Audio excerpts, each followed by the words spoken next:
On va parler aujourd'hui de Mac, on va parler de MacBook Air, on va parler du Mac Mini parce que Apple a fait une présentation de tout nouveau produit. Le MacBook Air qu'on pensait pouvoir disparaître, on pensait avoir arrivé un MacBook Pro, un petit peu low cost, MacBook.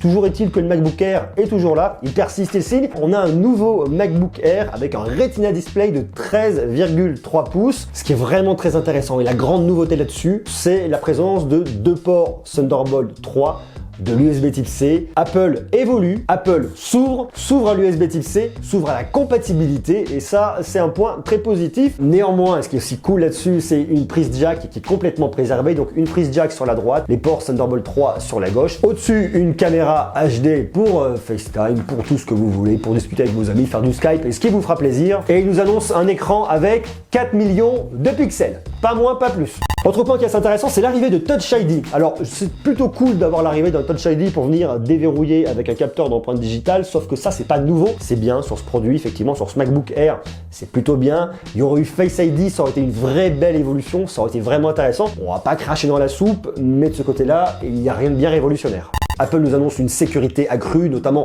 avec la puce T2, un clavier à papillon de 3e génération, toujours rétroéclairé, un trackpad un peu plus grand, plus large de 20%, des haut-parleurs stéréo avec plus de puissance, plus de basse, un son plus clair. Bon, voilà, jusque-là, tout va bien, rien de bien non plus folichon là-dessus. Côté performance, vous avez un Intel Core i5 à l'intérieur, vous pouvez monter jusqu'à 16 Go de RAM maximum, et vous avez un SSD à l'intérieur qui peut aller jusqu'à 1,5 Tera, mais on sait aussi que le prix derrière va être assez élevé. En termes d'autonomie, nous annonçons une machine qui peut tenir jusqu'à 13 heures, qui est surtout beaucoup plus fin, beaucoup plus petit, 17% plus petit que la génération précédente. Donc un ordinateur qu'on peut emmener facilement avec soi, toujours partout, c'est un petit peu l'ADN de ces MacBook Air.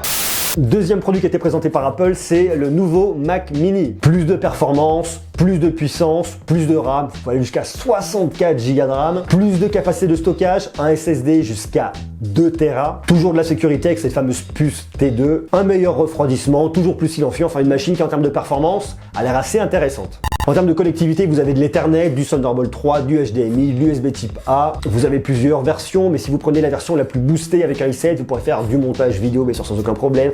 Vous pourrez travailler sur des gros projets AutoCAD, faire des projets en 3 dimensions. Enfin voilà, une machine qui en tout cas est assez surboostée et ça c'est plutôt cool. Que vous pouvez précommander dès aujourd'hui, qui sera dispo à partir du 7 novembre. Et au terme de tarifs, ça commence à 999 € et ça va jusqu'à 1249 €. Un focus qui a été fait par Apple et qui est assez intéressant, c'est de parler de recyclage. Apple se met au vert, ça fait déjà un petit moment. Le MacBook Air ou le Mac Mini sont faits à partir d'aluminium 100% recyclé.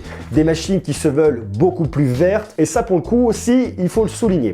Bon, il n'y a rien eu de bien dingo sur ces produits, que ce soit sur le Mac Mini ou sur le MacBook Air, ce sont des nouveaux produits dans la gamme. Pour moi, le vrai produit qui a retenu l'attention, c'est l'iPad Pro, mais l'iPad Pro, on en parle dans une autre vidéo. Je vous invite donc à vous abonner, à rester connecté, puis surtout, dites-moi ce que vous en pensez, vous. Est-ce que vous avez des ordinateurs d'Apple?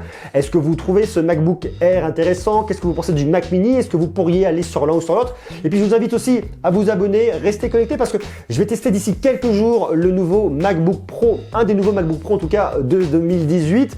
Comme ça, je vous dirai exactement ce que j'en pense, comment il est, la performance, le clavier, le ci, le ça, voilà, on en parle.